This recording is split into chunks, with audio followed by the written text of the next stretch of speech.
سلام تقتاتلتي أثر ميديا ببزل لخمو سسنا يمنات مننا نزعلة استلال وزينا كنقرب لكم سبسكرايب بمقبار سدرا ميديا ناختكونوا دمه بخبرنا عدم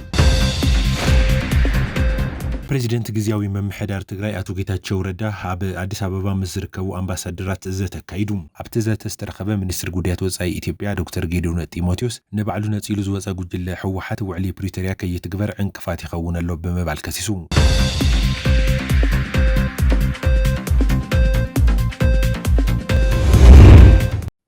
ሚኒስትር ዜና ኤርትራ ሃገሩ ኣብ መፍራስ ውዕሊ ፕሪቶሪያ ኢድ ከም ዘይብላ ሓቢሩ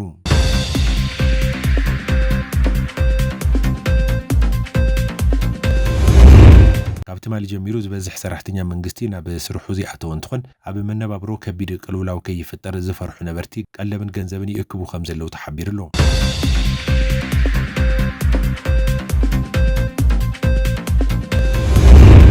ፕሬዚደንት ግዚያዊ መምሕዳር ትግራይ አቶ ጌታቸው ረዳ ኣብ አዲስ አበባ ምዝርከቡ አምባሳደራት ዘተካይዱ አቶ ጌታቸው ብዛዕባ ህልው ኩነታት ትግራይ አመልኪቱ ነቶም አምባሳደራት መብርሂ ዝሃበ ኮይኑ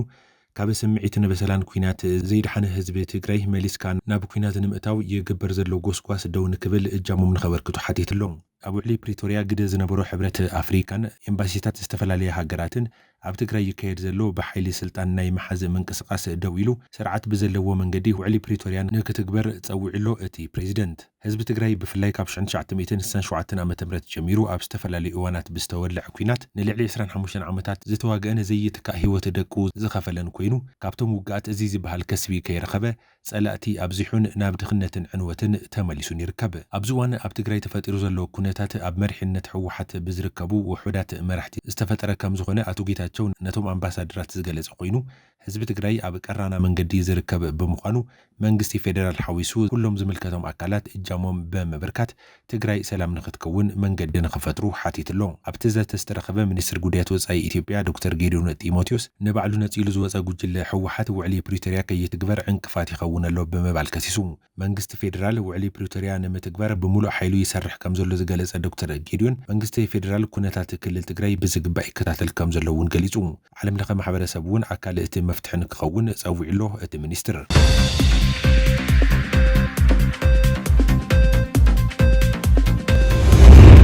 ፕሬዚደንት ግዚያዊ መምሕዳር ትግራይ ናብ አዲስ አበባ መጋሹ ሲዒቡ ኣብ መቐለ ዘለዋ ትካላት ሚድያን መምሕዳራዊ ኣብያተ ጽሕፈትን ብዶክተር ደብረጽዮን ዝምራሕ ጉጅለ ይቆጻጸረን ከም ዘሎ ይፍለጥ ጥቅምት 2017 ዓመተ ምህረት ከንቲባ ከተማ መቐለ ኮይኑ ዝተሾመ ዶክተር ረዳኢ በርሀ ስልጣን ከንቲባነት ዝተረከበ ኮይኑ ኤፍኤም መቐለ እውን ዕጡቃት ኣትዮም ብዶክተር ደብረጽዮን ዝድገፍ መሪሕነት ከም ማሕደር ገይሮም ኣለዉ ካብቲ ማሊ ጀሚሩ ዝበዝሕ ሰራሕተኛ መንግስቲ ናብ ስርሑ ዝኣተው እንትኾን ኣብ መነባብሮ ከቢድ ቅልውላው ከይፍጠር ዝፈርሑ ነበርቲ ቀለብን ገንዘብን ይእክቡ ከም ዘለው ተሓቢሩሎ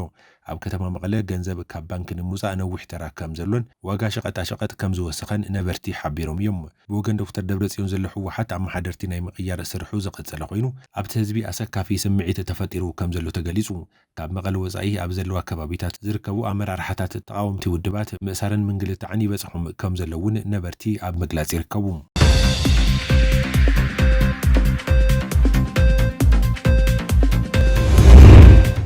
ሚኒስትር ዜና ኤርትራ ሃገሩ ኣብ መፍራስ ውዕሊ ፕሪቶሪያ ኢድ ከም ዘይብላ ሓቢሩ